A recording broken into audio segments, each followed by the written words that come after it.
When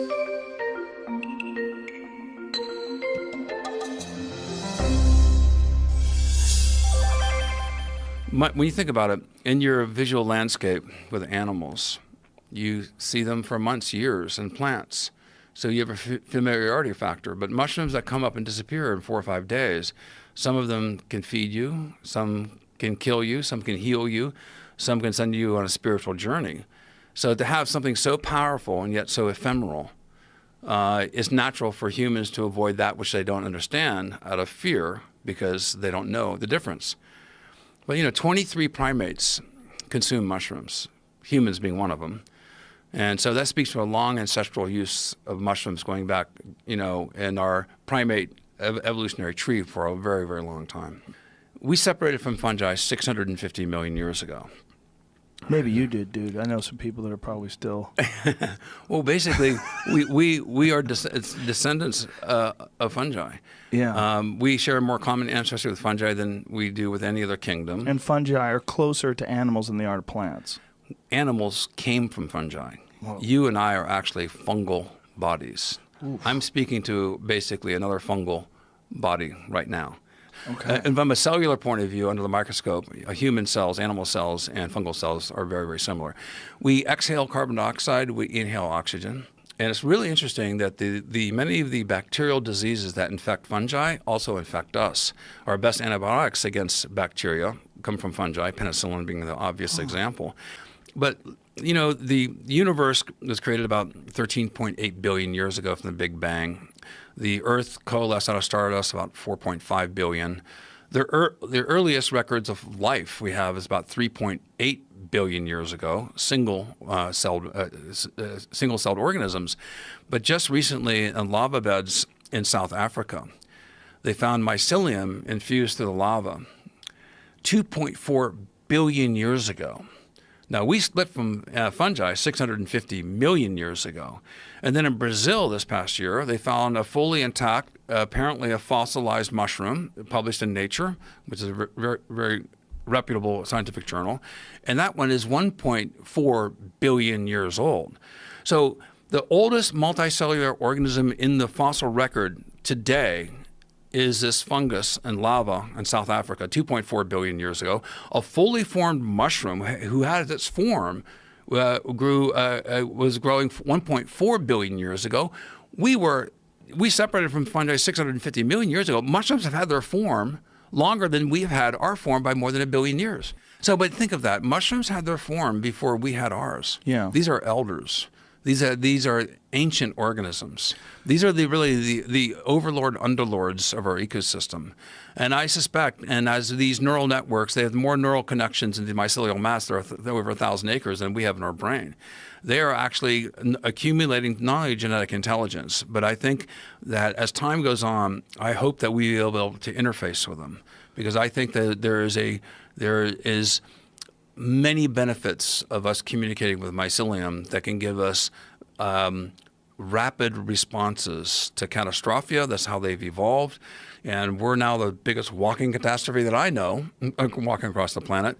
And we need to engage these fungal allies for the benefits that we need to put into play in order to prevent the loss of biodiversity. It seems like a communication gap would be very hard to bridge. The communication gap, I mean, if we really did find a way to communicate in some form with mushrooms, like the concept of language, like you were talking about, just the idea of nature and intelligence and these words that we have these sort of concrete definitions in our head that don't really apply to some things that are very, very confusing to us, like the idea of fungal intelligence, the idea that you could somehow or another understand the language that these things, we don't even understand dolphin language, right?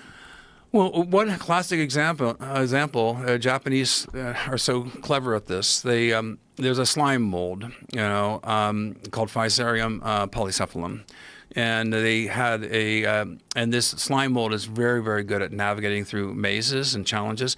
I mean, first to food wins. The conservation of energy, is rewarded. So how do they set this up? They put a little bit of it. They did several experiments. The most fun one is they designed a nutrient, basically a nutrient-like maze replicating Tokyo in the Japanese subway system.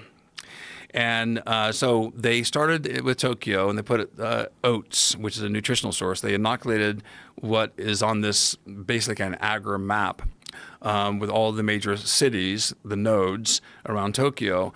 And they then make each of those nodes had a piece of oat on them, which was a source of nutrition. The main oat was where Tokyo was. They inoculated it, and then they let the slime mold then grow.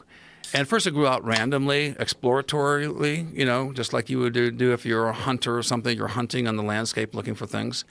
And then after about 28 hours, it reorganized itself in the most efficient way possible and reorganized the Japanese subway system in a more efficient manner than it's designed today. Thus, they said, not me, not Paul Stamets, this is a demonstration of cellular intelligence. Whoa. So this is the tip of the proverbial mycelial iceberg, you know. This is has broad implications. And I just want people to suspend their disbelief. And this goes into actually the evolution of human consciousness. And Terence McKenna was a good friend of mine. I love Terence. I especially loved him the last 5 years of his life because he made fun of himself so much. Terence and Dennis both came up with a stoned ape theory. Now, it's not a theory, it's a hypothesis. A hypothesis is speculative, but cannot necessarily be, as not yet proven. A theory is a hypothesis that has been tested and proven with facts. So I disagree with them in saying it's not a theory, it's a hypothesis. But the hypothesis of the stoned ape, which I think you've alluded to before, is that with climate change and as the savannas increase and our primate ancestors came out of the forest canopies, they're tracking across the savanna. And if you're a hunter, what do you look? You look for footsteps and you look for scat.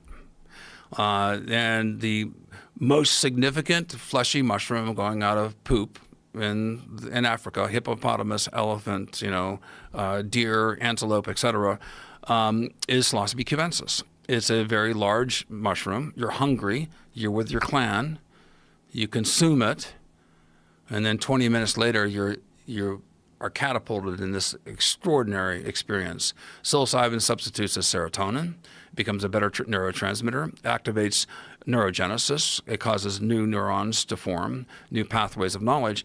So that's the stoned ape hypothesis, and it speaks to a mystery that the human brain, basically the brain cavity doubled in size in about 2 million years. Some people say it's less than 200,000. Homo sapiens less than 200,000 years? Yeah. Homo sapiens arrived 200,000 to 300,000 years ago. That's a big gap, right? It's a big gap. Well, the science is like that. So you want, you know, to be scientifically accurate here, I need to show the extreme margins of what's been estimated. So if we accept 2 million years that and it's shown in the fossil record, this is true. The oldest Homo sapien fossils are 300,000 years old now. But we have a suddenly doubling of the human brain. And with that, our language centers increased, our ability to prognosticate, to plan. And there's no explanation for this currently. And even though we may not be able to prove it, I ask people to suspend their disbelief for a second. Now think of this. Our primate ancestors are going across the savanna. They ingest these mushrooms as a clan. Massive input for anyone who's eaten these mushrooms. Huge amounts of data is coming in. Fractal patterns, geometrical, you know, landscapes occur. You have empathy. You have greater courage. You're fighting a saber-toothed tiger. You know, one day you have a fear of it.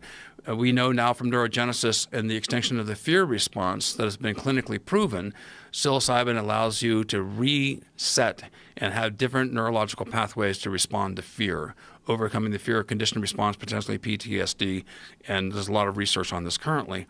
So, but this wouldn't happen one time with one hominid group. It wouldn't happen 2 times, 10 times. It happened millions and millions and millions and millions of times over millions and millions of years. This leads to what I think is called, this should be called epigenetic neurogenesis. We know that there's a regeneration of neurons. We know that psilocybin substitutes the serotonin. It opens the floodgates of the senses. You have a lot more data coming in.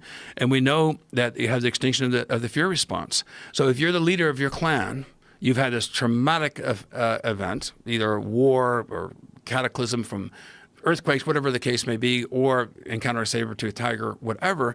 If you're the leader of that clan and you can overcome your fear response, you have courage and you have empathy. Those are leadership skills. I think people should take note of it. People like to follow leaders who are courageous and yet kind, who they can trust. They'll have their best interests in mind. So I think this propelled, I think it's a very good explanation. It's an unprovable hypothesis. But now we're at a junction and we're ready for the next quantum leap in human consciousness.